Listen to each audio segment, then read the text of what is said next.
네, 안녕하세요. 저는 이유진이고요. 저는 비토라고 읽었는데 사장님이 바이토라고 하시니까 바이토라고 하겠습니다. 이제 앞에까지 나왔던 문제들 같은 경우에는 어떤 새로운 기술이나 새로운 키워드들이 많이 등장을 해서 이 발표를 통해서도 새로운 것들 많이 알아가셨을 텐데, 이 문제는 이제 제가 생각할 리버싱 타입인 거거든요. 리버싱 문제 같은 경우에는 뭐 새로운 기술이나 물론 엄청 특이한 난독화 같은 거를 얼마나 잘 이해하느냐, 잘 푸느냐 같은 거를 물어볼 수도 있겠지만은, 리버싱 문제 같은 경우에는 약간 얼마나 끈질기게 문제를 좀 물고 늘어질 수 있는지, 뭐 그런 것들을 묻는 타입의 문제라고 생각해서 이 문제는 정말 비슷한 유형이 계속 질리도록 나오는 그런 문제 타입입니다. 그래서 제가 여기다 마트로시카를 그려놨는데요. 마트로시카를 그려놓은 이유는 아마 이건 풀어보신 분들 좀 계실 것 같아요. 보면은 마트로시카 안에 인형이 하나 있잖아요. 근데 인형이 그냥 들어있는 게 아니고 안에 열어보면 잠겨있는 인형과 키가 있어요. 근데 그게 계속 반복돼서 나옵니다. 그래서 첫 번째 스텝을 딱 보면은 그 다음 문제를 풀기 위한 키에 대한 힌트가 들어있고, 그 다음 잠겨있는 인형이 들어있고요. 그 다음 또 풀어보면은 그 다음 키와 그 다음 문제, 잠겨있는 문제, 이런 식으로 나오기 때문에, 그래서 제가 너무 이건 진짜 계속 반복되는 게 지겨워서 마트로시카로 넣었는데요. 일단 먼저 문제를 보면서 이해하시는 게 좀 빠를 것 같기 때문에 문제로 진행을 하도록 하겠습니다. 저는 이거를 당연히 뭐 에뮬레이터에 올려서 열어보면 물론 좋겠지만은, 사실 그게 좀 귀찮아가지고 어차피 문제 딱 보자마자 APK밖에 안 나오거든요. 그래서 APK를 그냥 바로 JADX에다 올렸어요. 그래서 메인 액티비티에서 플래그를 어떤 조건에서 띄워주느냐를 가장 먼저 확인을 해봤는데요. 보면은 여기서 어떤 입력값에 대해서 어떤 식으로 입력을 해야지만 그 플래그를 띄워주는지에 대한 체크가 바로 보여요. 보면은 이 당시에 문제 대회의 이제 플래그 방식이었던 그 O 세 글자 있고 중괄호로 묶인 거, 그렇게 돼 있는지, 그 다음에 길이를 체크하는 게 있거든요. 그럼 이제 안에 플래그의 진짜 내용에 대해서 체크하는 게 이 안에 더 들어가 보면 나오는데, 제일 먼저 첫 번째 조건 같은 경우에는 맨 처음에 메인 액티비티에서 나왔으니까 넘어가고, 이 크게 세 가지 조건이 나옵니다. 이 세 가지가 이제 마트로시카의 핵심이 됩니다. 첫 번째 G0이라고 나왔던 거는 얘가 이제 키에 대한 힌트를 줘요. 다음 단계로 넘어가기 위한 키에 대한 힌트를 주고, 그 다음 DP1이 마트로시카를 암호화된 거를 복호화하는 과정, 그 다음에 CF가 이제 두 번째 마트로시카를 실행시켜주는 과정, 이렇게 계속 매 단계가 이런 식으로 진행이 되거든요. 그래서 키를 만들고, 그러니까 키에 대한 조건을 알 수 있도록 키에 대한 힌트를 주고, 그 다음에 복호화하고 실행하고, 요 세 단계가 매 스텝마다 반복이 된다고 보시면 되겠습니다.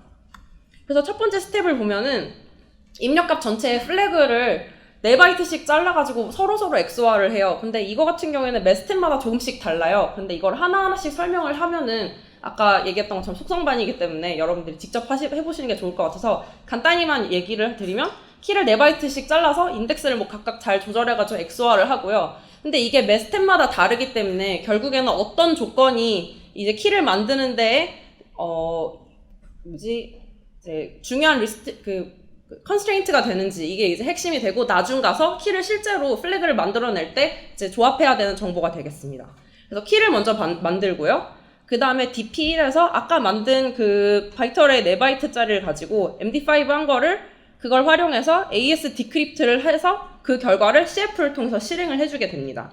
근데 이 첫 단계에서 실제 실행하는 부분을 보면은 여기에 글씨가 좀 작아서 잘 안 보이실 수도 있는데, 여기서 실제로 그 안에 있는 덱스에서 클래스를 실행해주는 방식을 사용을 해요. 그렇기 때문에 결국에는 첫 번째 파일에서 두 번째 마트로시카를 실행하기 위해서는 어떤 안드로이드 APK 파일에서 클래스를 실행해주는 방식이라는 걸 힌트로 얻을 수가 있어요. 그럼 이제 첫 단계를 해결을 하려면은 어떤 키가 필요한지를 먼저 알아야 되고, 그걸 바탕으로 복호화를 해서 실행을 해야 되는데, 아까 제가 말씀드렸던 그 리버싱 문제에서 빨리 풀 수 있는 꾀가 좀 필요할 것 같다고 잠깐 말씀드렸던 것 같은데, 시간이 얼마나 오래 걸리는지 얼마나 질기게 보는지를 조금 싸워서 이기려면은 약간 꾀가 좀 필요해요. 근데 여기에서 필요한 꾀는 좀 쉬웠어요. 그러니까 여기에 보면은 안드로이드 안에 에셋 폴더 안에 보면 여러 가지 파일들이 있잖아요. 근데 걔네들이 다 큰데 이거를 전부 다 AS 디크립트를 하고 키가 맞는지 확인해보려면 시간이 너무 오래 걸려요.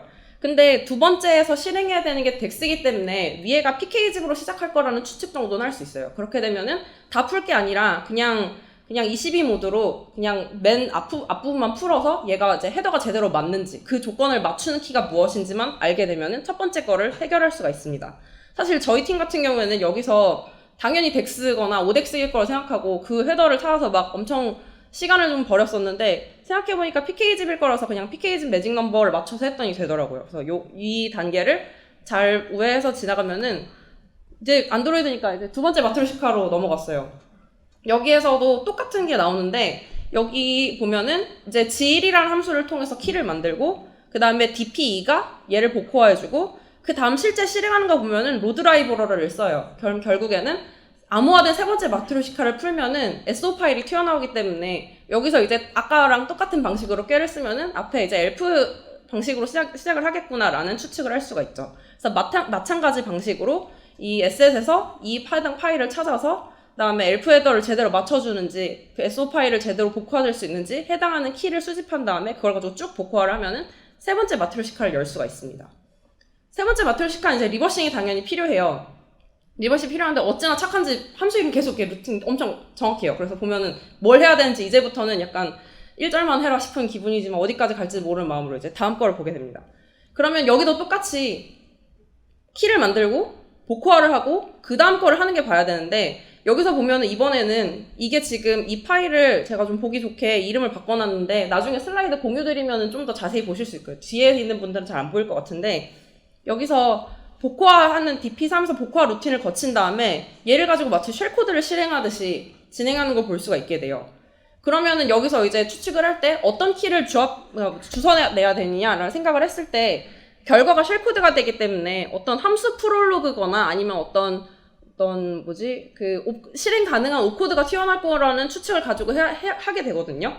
그래서 저희가 처음에 생각했을 때는 이게 당연히 보통 우리가 생각하는 함수 프롤로그가 있을 거라고 생각을 했는데, 그러고 여기서 또 시간을 엄청나게 버렸어요. 근데 사실 생각해보니까 좀 눈을 크게 뜨고 뒤에 스트링들을 잘 보면은 jumping to nopsled in 3, 2, 1 하면서 카운트다운 한 분이 보이더라고요. 그래서 이게 nopsled이기 때문에 그러면은 함수 프롤로그가 아니고 9090으로 시작하겠구나라는 생각을 하고 풀었더니 키를 찾을 수가 있어요.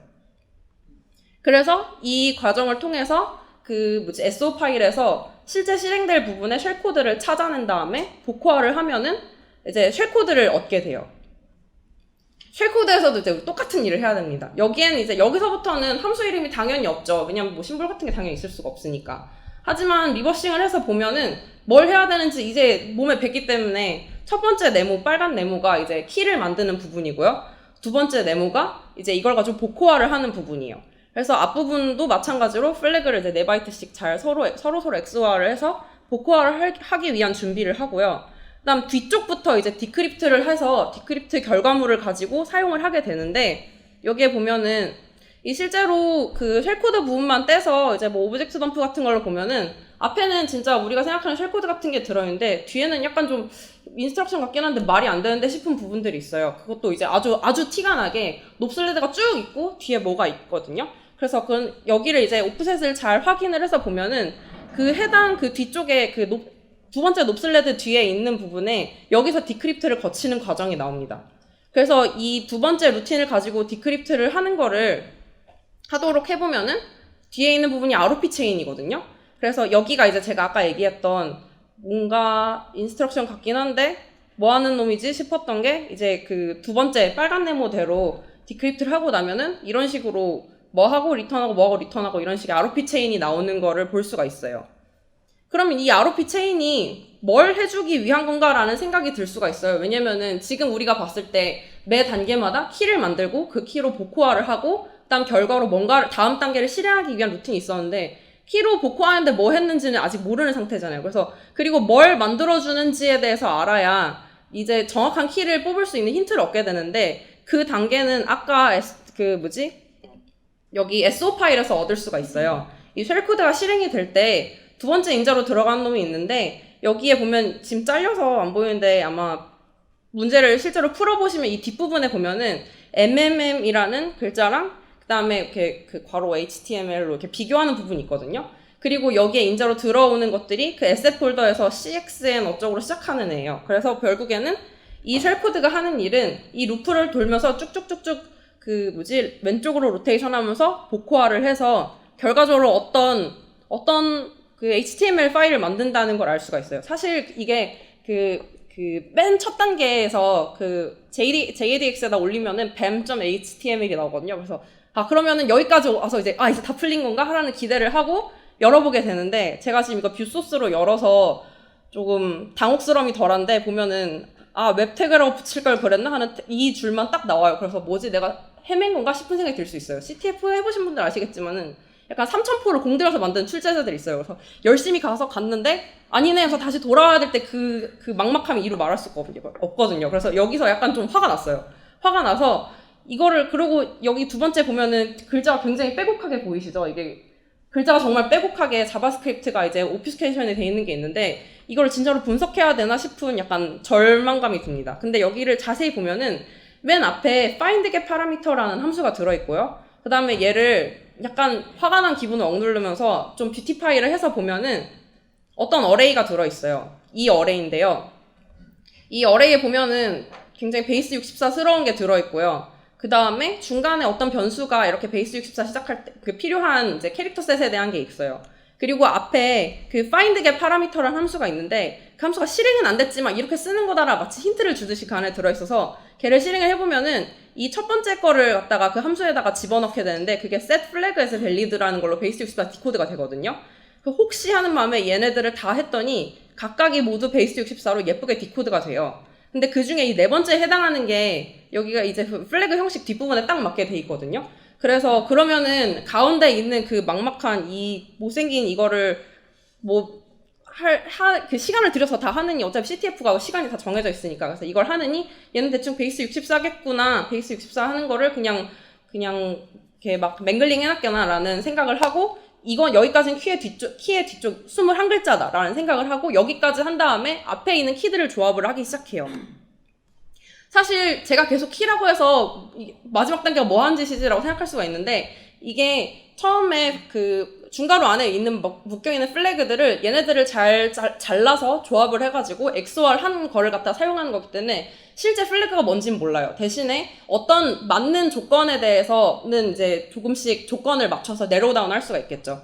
그래서 이 조건들을 얼마나 좋습니까? 이게 딱 마치 Z3 돌리기 딱 좋은 것처럼 돼 있기 때문에 이 조건 5가지랑 그 다음에 그 키의 뒷부분 아까 자바스크립트에서 주운 거 이거를 딱 집어넣어서 Z3로 딱 돌리면은 이렇게 키가 나옵니다. 사실 이것도 여기 깨진 건 줄 알고 키 아닌 줄 알고 저희 이거 잘못된 거 아니라고 다시 하고 이래가지고 키 인증하는데 좀 걸렸어요. 그래서 아무튼 여기까지 하면은 문제가 풀립니다. 네, 제가 준비한 건 여기까지입니다.